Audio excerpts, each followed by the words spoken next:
Bahujan Samaj party की राष्ट्रीय नेता, हमारी आदर्श नेता बहन कुमारी मायावती जी, इनके आदेश के अनुसार इनके नेतृत्व में और साथ ही गोंदिया के जिलाध्यक्ष सुनील भरने जी के नेतृत्व में आज अमित शाह के उस 11 सेकंड के बयान का विरोध करने के लिए, निंदा करने के लिए हम तमाम लोग एक साथ आए हैं। साथियों, अमित शाह ने जो बयान दिया है उसकी जितनी निंदा की जाए, जितनी विरोध किया जाए उतना कम है। हम कड़े शब्दों में अमित शाह के उस बयान का विरोध करते हैं, उसकी निंदा करते हैं और घोर घोर निंदा करते हैं। साथियों, अमित शाह के इस बयान के जस्ट पहले की बात मैं याद दिलाना चाहती हूँ। उसके पहले 2 दिन सदन के अंदर भारत के संविधान के 75 साल की गौरव यात्रा चल रही थी। बीजेपी के एनडीए की सरकार के नियंत्रण में, उसके नेतृत्व वाली सरकार ने क्या किया? 2 दिन संविधान की गौरव यात्रा की। 75 साल हो गए बोले भारत के संविधान को, तो आपको क्या करना है? पूरे विपक्ष को, पूरे सरकार के लोगों को क्या करना है? संविधान की गौरव गाथा करनी है। ये वही लोग हैं जिन्होंने कभी भारत के संविधान की समीक्षा के लिए संविधान समीक्षा आयोग बनाया था और वो आप गौरव कर रहे थे। और इसी गौरव के दरमियान अमित शाह के जो बोल बिगड़े वो 11 सेकंड आप तमाम लोग दोहरा रहे हैं। वो कह रहे हैं कि आप अम्बेडकर का नाम लेने के बजाय भगवान का ले लेते तो आपको 7 जन्मों का स्वर्ग मिल जाता। साथियों, बातों का कई जगह पर आज पूरे देश में खंडन हो रहा है। तमाम दलित, आदिवासी, ओबीसी, पिछड़ा इस बात का विरोध कर रहा है। और ये बाबा साहब को लेकर जो बयान आया, नादरपूर्वक जो बयान आया, जो अपमानजनक बयान आया, उसका विरोध पूरे देश में हुआ। जब देश में हुआ तो हम भी भैया देखने लगे कि भाजपा संविधान का गौरव कर रही है, बाबा साहब की देशी होगी। सदन में देखा 2024 में जब तीसरी टर्म में नरेंद्र मोदी प्रधानमंत्री बनते हैं तो वो क्या करते हैं? संविधान को नमन करते हैं, संविधान को माथा झुकाते हैं और ऐसा दिखाते हैं कि भाई संविधान को बचाने वाले हम ही हैं, बदलने वाले भी यही हैं। लेकिन जब वो संविधान के सामने झुकते हैं, संविधान पर चर्चा करते हैं, तो हमको लगा कि भाई हमारे पीढ़ी को लगा, हमारे छोटे भाई बहनों को लगा भाई अब तो बीजेपी भी सुधर रही है, लगा बीजेपी भी सुधर रही है। तो हमको हमारी बहन ने बोले ताई ये तो बड़े सुधर गए, ये तो सुधर गए। और फिर 11 सेकंड में जो अमित शाह ने बोला सब बिगड़ गए। साथियों, उसके बाद हमने इनका काला चिट्ठा निकाला, हमने पता किया कि भाई बीजेपी और आरएसएस के बाबा साहब को लेकर कैसे विचार है, बाबा साहब को लेकर कैसे विचार है। अरे जो संविधान समीक्षा आयोग अटल बिहारी की सरकार बनाती है, उनके कैसे विचार है। तो आज जो आरएसएस के हेडक्वार्टर पर जो तिरंगा नहीं फहराया जाता, ये बाबा साहब के प्रति विरोध प्रदर्शित करते हैं। बाबा साहब अम्बेडकर को आरएसएस के लोगों ने चिट्ठी लिखी, बोले अशोक चक्र तिरंगे पर नहीं चाहिए, दुनिया भर के कोई भी चिन्ह दे दो, सम्राट अशोक का अशोक चक्र नहीं चाहिए। बाबा साहब ने कहा अरे जिस राजा ने, जिस सम्राट ने इस देश को सोने की चिड़िया बनाया, बहुजन हिताय बहुजन सुखाय कराया, उसी का चिन्ह, उसी का वो प्रतीक इस देश के अंदर तिरंगे पर लगेगा। आज तक साथियों आरएसएस ने तिरंगे को अपने हेडक्वार्टर पर नहीं लगाया। उसके बाद मैं बता दूं 11 दिसंबर को 1949 को आरएसएस और जनसंघ के लोगों ने और उनके जितने भी ऑफशूट ऑर्गेनाइजेशंस हैं, उन्होंने दिल्ली के मैदान पर बाबा साहब अम्बेडकर के पुतले, हिंदू कोड बिल के लिए बाबा साहब अम्बेडकर के पुतले फूके। साथियों, इतना ही नहीं, आपको बताऊं 6 दिसंबर 1992 को अयोध्या में बाबरी मस्जिद को गिराई गई। अरे 6 दिसंबर को हमारे महामानव का महापरिनिर्वाण दिन है। महापरिनिर्वाण दिवस के दिन बाबरी मस्जिद गिराई गई और ये कहते हैं बाबा साहब के हितैषी, ये कहते हैं कि संविधान का गौरव कर रहे हैं। जिस संविधान ने इस देश के जानवरों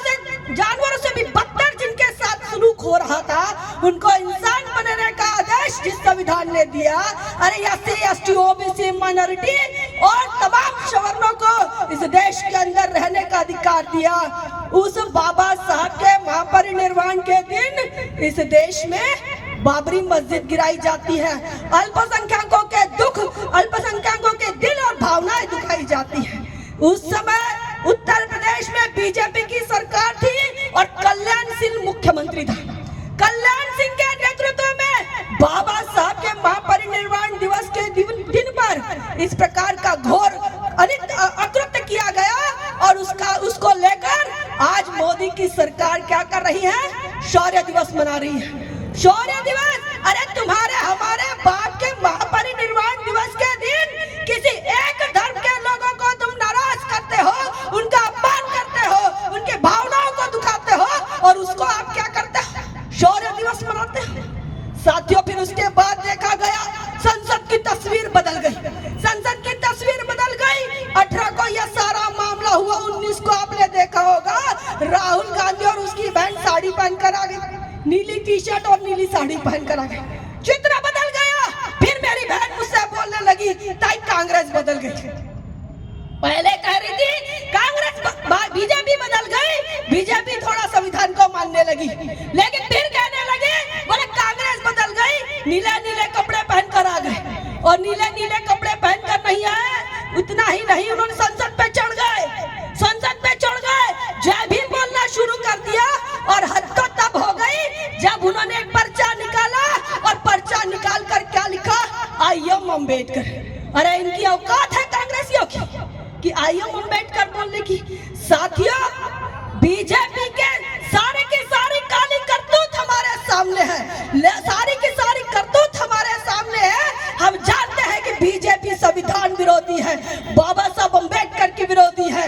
1 अगस्त 2024 को जो फैसला आया आरक्षण में वर्गीकरण का, ये फैसला संविधान विरोधी है, असंवैधानिक है। और इस फैसले को देने का काम अगर सुप्रीम कोर्ट करता है तो इसके उसके किसके इशारे पर नहीं है साथियों, ये मनुवादी ताकतों के इशारे पर है, ये बीजेपी और आरएसएस के इशारे पर हो रहा है। और उसके बाद आप देखो तो हमारे लोगों को लग रहा है बीजेपी बड़ी खराब है, कांग्रेस बड़ी अच्छी है, क्योंकि कांग्रेस तो अब यह बोल रही है कि मैं हूं अम्बेडकर, मैं हूं अम्बेडकर बोल रही है।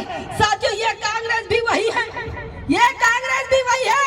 आज होड़ लगी है, कौन सबसे बड़ा अम्बेडकरवादी, कौन दलितों का नेता, कौन आदिवासियों का नेता, कौन पिछड़ों का नेता, कौन संविधान का विदेशी, इसकी होड़ लगी हुई है, होड़ लगी हुई है, स्पर्धा चल रही है, कंपटीशन लगा हुआ है।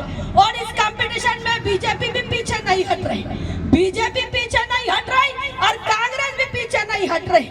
लेकिन अमित शाह ने बीजेपी के प्लान पर पानी फेर दिया। 2 शब्द जो बोला वो अपने कागज में लिख के लाया था। आप अगर सदन की चर्चा देख रहे हो तो देखो, अमित शाह ने वो अम्बेडकर जो बोला उसके दिमाग में सडनली आया और नहीं बोला, वो प्लान करके आया, वो लिख कर ले आया और उसके बाद उसने बोला। इसका मतलब उनकी मानसिकता ही घटिया है, उनकी मानसिकता ही घटिया है। जिस बाबा साहब अम्बेडकर ने हमको स्वर्ग नरक के गंदगी से निकाला, वो बाबा साहब अम्बेडकर की तुलना ऐसे भगवानों से और स्वर्ग नरक से करने लगे। साथियों, आज कांग्रेस भी अपने आप को अम्बेडकरवादी बता रही है, तो कांग्रेस का भी काला चिट्ठा निकालते हैं, कांग्रेस के बारे में भी जानते हैं, क्योंकि 2024 का लोकसभा चुनाव देखा, जिस कांग्रेस की मक्खियां सदन में नहीं उड़ रही थी, आज कांग्रेस के वहां विपक्ष के लोग भर भर के बैठे हैं। किसके भरोसे पर? अरे आप लोगों ने, हम लोगों ने वोट दिया, जिस बहुजन समाज की हम व्याख्या करते हैं, SC ST OBC की व्याख्या करते हैं, उनके भरोसे पर आज कांग्रेस की मक्खियां सदन में गूंज रही है और घूम रही है, और आज वो मैं हूं अम्बेडकर कर रही है। ये वही कांग्रेस है जिसने 1919 में जब साइमन आया तो इन्होंने साइमन गो बैक कहा, बाबा साहब अम्बेडकर ने साइमन का स्वागत किया, ये कांग्रेस ने विरोध किया। और साइमन ने समीक्षा के लिए जब गोलमेज परिषद हुई तो 31 और 32, 1931 और 1932 में साथियों, इसी कांग्रेस ने अंग्रेजों के सामने कहा कि बाबा साहब नेता नहीं है, ये दलितों के, ये आदिवासियों के, ये पिछड़ों के नेता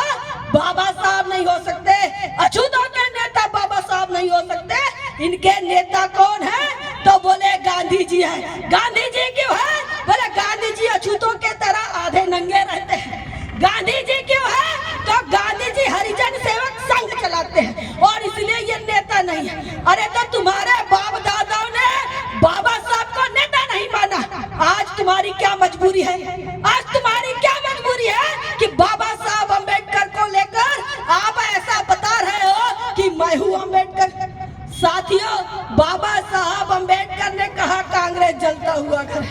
बाबा साहब अम्बेडकर ने किताब लिखी, अरे वॉल्यूम नंबर 10 देखो, वॉल्यूम नंबर 16 देखो। बाबा साहब ने किताब लिखी गांधी और उसका अनशन, और उसमें बताया कि कैसे उसके अनशन ने इस देश के बहुजनों के हक अधिकार को तोड़ा मरोड़ा और निस्तनाबूद किया। बाबा साहब ने लिखा पूना पैक्ट, बाबा साहब ने लिखा कांग्रेस और गांधी ने अछूतों के लिए क्या किया। और आज 2024 में SC ST OBC के लोगों ने बड़ी मात्रा में कांग्रेस को वोट दिया है। बीजेपी को हराने के लिए हारी क्या बीजेपी भी नहीं हारी और कांग्रेस भी नहीं जीती। लेकिन साथियों, बहुजन समाज का जो अपना वोट बैंक था, अपनी जो ताकत थी, वो ताकत कम हो गई। साथियों, 340 के लिए बाबा साहब अम्बेडकर को कानून मंत्री पद से इस्तीफा देने के लिए मजबूर किसने किया? कांग्रेस ने किया। अरे ये जो राहुल गांधी है, इनके पूर्वजों ने, इनके बाप दादाओं ने किया। बाबा साहब अम्बेडकर को खून के आंसू रुलाए। बाबा साहब अम्बेडकर जब हमारे हक अधिकारों के लिए लड़ रहे थे तो खून भरी चिट्ठियां लिखी कांग्रेस के लोगों ने, दलितों आदिवासियों के घर जलाए, बस्तियां जलाई और खून के पत्र में क्या लिखा? अपने बेटे को खाना खिला ले, कल तेरी आज की आखिरी रात है। अपने बीवी से बात कर ले, आज तेरी आखिरी रात है। ये बाबा साहब को खून की चिट्ठियां लिखने वाले कौन है? ये कांग्रेसी है। साथियों, ये बीजेपी हो या कांग्रेसी हो, दोनों के दोनों बहुजन समाज के लिए जहर के बराबर है। जहर को खाओगे, जहर को चखोगे, बहुजन समाज के लोगों खत्म हो जाओगे।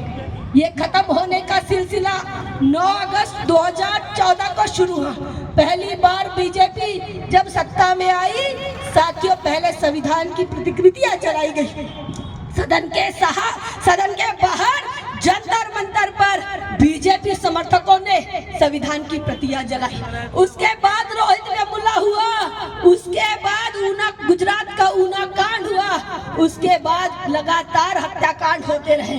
उसके बाद इंदर मेघवाल हमारे सामने है, उसके बाद जितेंद्र मेघवाल हमारे सामने है, और उसके बाद हम देख रहे हैं तो अभी ये जो हाल ही में परभनी का मामला हुआ, जो उत्पीड़न हुआ, वो भी हमारे आंखों के सामने। अरे ये सरकारों का काम होता है कानून व्यवस्था को बनाए रखना, लेकिन बीजेपी ने कानून व्यवस्था को नहीं बनाई। जो परभनी का मामला हुआ साथियों, ये भी विश्व हिंदू परिषद के कार्यकर्ताओं की वजह से हुआ। ये हिंदू बांग्लादेशी के लिए, ये हिंदू बांग्लादेशियों को बचाओ, इसके लिए प्रोटेस्ट कर रहे थे, और वहाँ के आंदोलनकारी ने, एक विश्व हिंदू परिषद के कार्यकर्ता ने बाबा साहब के स्टैचू के पास जो संविधान की प्रतिकृति थी उसको पत्थर मारा, उसका अपमान कर, उसके बाद जाकर विजय ढाके और साथ में मार देते।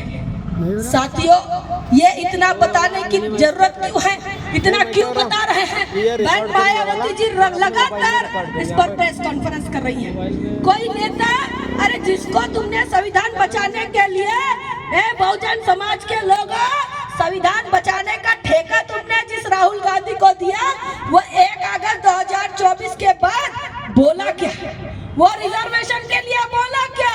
अरे संविधान का हार्ट है, संविधान का दिल है भागीदारी, और भागीदारी तुमसे छीन रहे हैं। उस भागीदारी छीनने पर क्या राहुल गांधी बोला क्या? क्या उसकी मां बोली क्या? क्या उसकी बहन बोली क्या?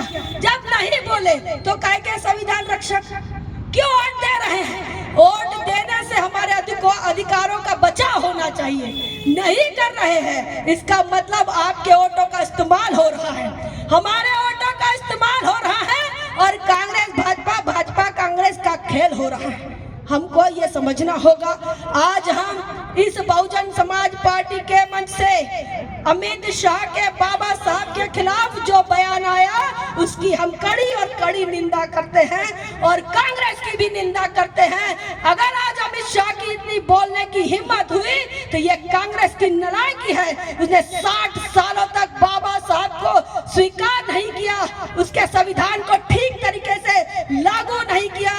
साथियों, ये कांग्रेस ने भी वही किया और बीजेपी ने भी वही किया और इसीलिए माननीय कांचीराम साहब कहते हैं कि कांग्रेस और भारतीय जनता पार्टी दोनों एक ही है, एक नागनाथ है, एक सांपनाथ है। अरे एक महापुरुष ने आपको कांग्रेस से सावधान किया, बाबा साहब ने पूरे के पूरे वॉल्यूम में 7-8 वॉल्यूम कांग्रेस को बेनकाब करने के लिए।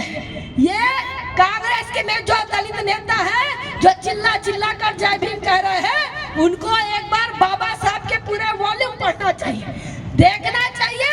बाबा साहब कांग्रेस का पानी नहीं पीना चाहते थे, नमक नहीं खाना चाहते थे, तो तुम नालायक को कौन हो? तुम किस खेत की बोले हो कि तुम कांग्रेस का नमक भी खा रहे हो, कांग्रेस का पानी भी पी रहे हो और मैं हूं अम्बेडकर के साथ भी जा रहे हो? और तुम्हारे अधिकारों का रक्षा करने के लिए बहन मायावती क्यों नहीं बोलती? अरे बहन मायावती ही क्या बोल रही है? कोई बोल रहा है इस देश के अंदर? बहन मायावती जी के सिवाय अगर कोई बोल रहा है तो मुझे एक नेता बताओ जिसकी बात को इस देश के अंदर लागू करते हैं, जिसकी बात को हर बहुजन समाज का इंसान, हर विपक्ष का नेता जिस बात को ये मान्यता देता है, बहन मायावती बोलती है। और आज भी बाबा साहब के अपमान पर बहन मायावती जी ने बोली। साथियों, कांग्रेस भाजपा एक ही है।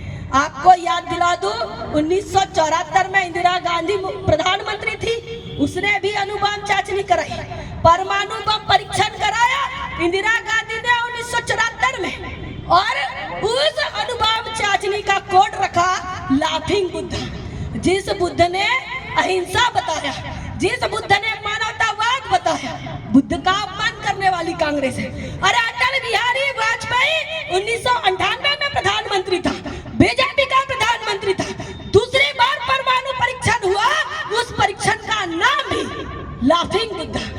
तो कांग्रेस की भी विचारधारा सोचिए बुद्ध के लिए कैसी है, बीजेपी की विचारधारा ने सोचिए कि कैसी है। बाबा साहब के नाम पर ये लोग राजनीति कर सकते हैं, लेकिन बाबा साहब को भारत रत्न नहीं दिया, अरे मरने के बाद नहीं दिया।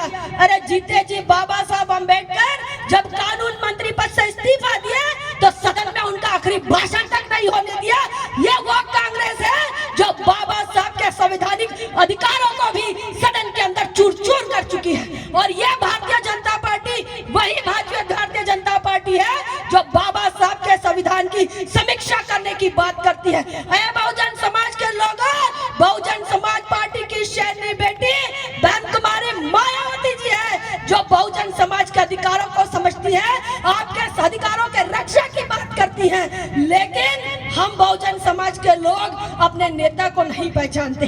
1919 में, 1931 में, 1932 में, 1932 तक बाबा साहब अम्बेडकर आपका नेता नहीं है, महात्मा गांधी नेता है। इसके लिए कांग्रेस लड़ रही थी। आज 2024 में, 2019 में, 2004 में बहन मायावती आपकी नेता नहीं है, इसके लिए कांग्रेस काम कर रही है। आपको समझना होगा कि आपका अपना नेता कौन है और पराया कौन है। इतना कहकर अपनी बात को विराम देती हूँ। अमित शाह के इस्तीफे की पुरजोर मांग करते हुए, बहन कुमारी मायावती जी के आदेश का पालन करते हुए हम अमित शाह से कहते हैं कि माफी मांगो और इन पर राष्ट्रपति ने कार्रवाई करना चाहिए। इन्होंने अपना इस्तीफा देना चाहिए और गृह मंत्री पद खाली कर देना चाहिए, क्योंकि उनकी उतनी लायकी आपकी नहीं है। भारत के संविधान की रचयिता को लेकर अगर आप सम्मान नहीं कर सकते, ऐसा व्यक्ति संवैधानिक पद पर क्यों रहे, ये बड़ा सवाल है। साथियों, अपनी बात को विराम देती हूँ। जय भीम, जय भारत।